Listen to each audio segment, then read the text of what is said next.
please hit the notification bell and also hit the like button. This helps in our ratings with the videos and we appreciate it. And be sure to hit the subscribe button. Thank you. Well, good morning, ladies and gentlemen, and welcome to Grumman Pilots YouTube channel. And today we're going to talk about taking the old rubber off your gear leg and putting the new rubber on. It's a simple process. Take your time and have fun. Okay, good morning, ladies and gentlemen, and welcome to Grumman Pilots YouTube channel, directly supporting the Grumman Pilots Association. And we're going to be replacing the rubber gear covers on this 77 Tiger. Now, these are old and falling apart. They're brittle.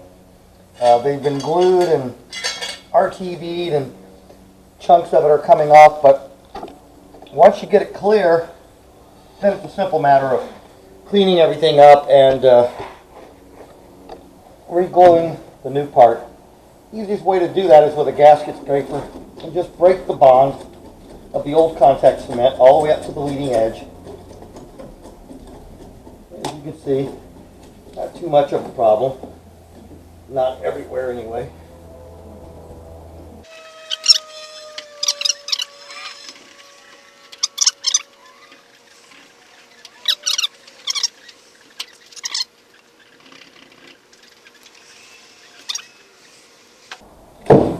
And there's the bulk of it off. Now I'm going to come back and get all this RTV that the customer added when it came undone. But basically, now that we have it off, we'll come back with some solvent to break the contact cement bond, finish scraping it all down, and then it's a matter of recontacting cement the new pieces on. So not a very hard job. It's just you're working under the airplane. And these are the new ones. They come in halves. They're symmetric. Leading edge, trailing edge.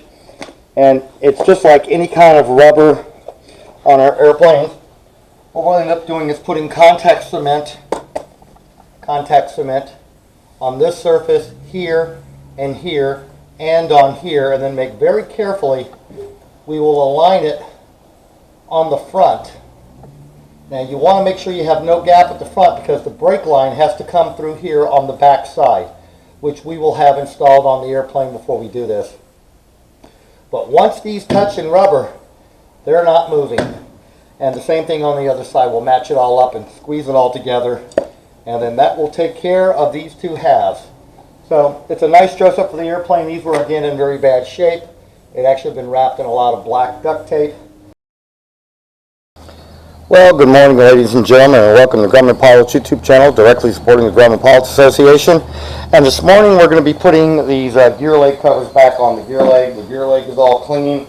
These are new covers. So the first thing we want to do is we want to remove any of the talc or baby powder that's on them. So we're taking some alcohol, and we're going to do this because we just want to make sure that we get good adhesion with the contact cement. So we just come along, clean them a couple of times, and get all the talc and all the debris rubber off so we get a good mating surface.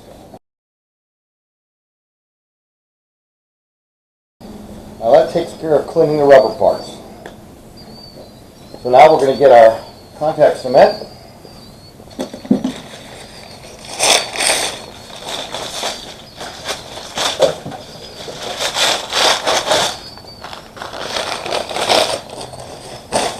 And some scrap paper. This particular scrap paper from aircraft spruce, because we are going to be playing with contact cement.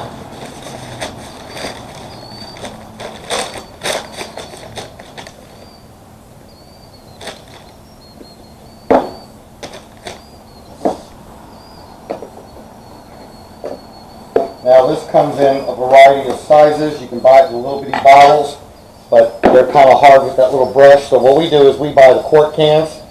This is Wellwood contact cement. Make sure it's all in the viewfinder, and it is. And then we get these disposable 2-inch brushes from Home Depot, the aviation aisle. And we use that to put the contact cement on with. So stand by for just a second. Okay, I just cleaned the gear leg with alcohol. That way, once we start playing with contact cement, we can just continue. So it's a simple matter of just dipping it in and painting the contact cement on. Now you'll notice this small little bead, this is the front, this is the trailing edge, because this is what's going to hide the brake line that comes down the gear leg. Put a good generous coating on and let it start tacking up. Do the same thing to the other side. And then while this is tacking up, I'll reposition the camera and we'll tack and put contact cement on the gear leg.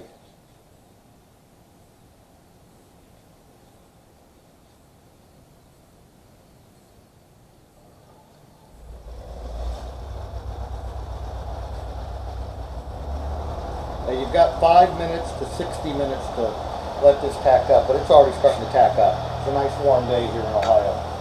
So now I'm going to reposition the camera. I'll be back in just a minute for a bit more fun.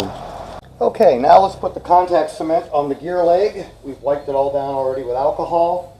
And we're going to be applying it to all the surfaces, top, bottom, front, and we're not going to put any on the back because that's where we're going to fold around to capture the brake cover with the trailing edge.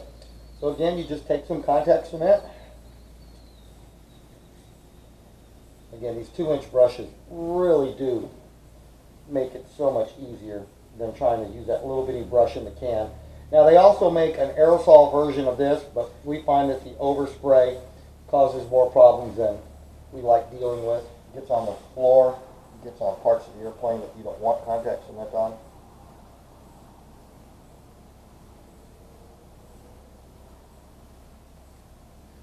Alrighty, so now we have a good coat of contact cement on the 3 surfaces of the gear leg we want. We've done the other side, so we'll be back in 5 minutes as this tacks up. Stand by for some more fun. Okay, it's been a little over 5 minutes. We took the time to talk to a couple of customers, and now it's time to put the gear leg on, and I like to do the bottom one first. The reason for that is the bottom, you have a much more defined area of where the original rubber was, and I always like to start at the top, at the limit, making sure the front edge is in, all the way down nice and straight, tack it, and then just wrap it like that. And then once you put it in place, it isn't moving. So that's why it's critical to get the bottom one on first. Now let's get the top one, and we'll make them up doing the trailing edge last, and then we can put the hardware back on this airplane and go put this customer's airplane back in his hangar, and he'll have his airplane available. So again, it's the same thing. Line up the front edge.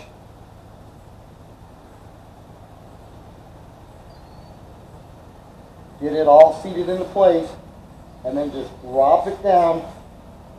Front edge is already sealed. Now you don't have to be perfectly aligned because remember, you got a brake cover down here and a sump cover up here hiding all your work. I'm going to go around to the back side. And now I'm ready to join the back.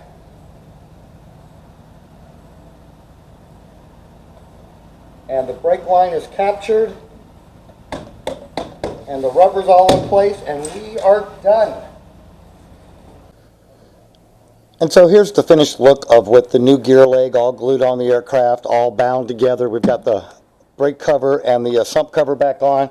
And we've cleaned the brake cover with alcohol, and we've also used some of the Meguiar's Ultimate Black.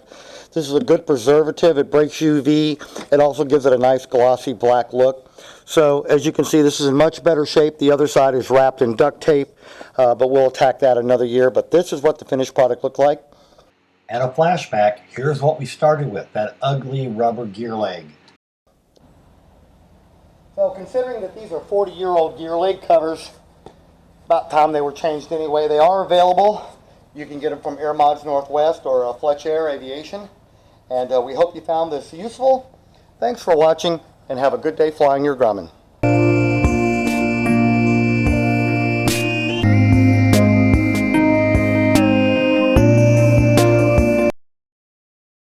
And in addition, there's a little treat about 3 o'clock in the morning when I'm doing web work and other stuff. Here's my cat coming down, playing with a mouse and meowing and just having a good time with me in the wee hours of the night. So I thought I would throw this into you as a little treat. Y'all please enjoy.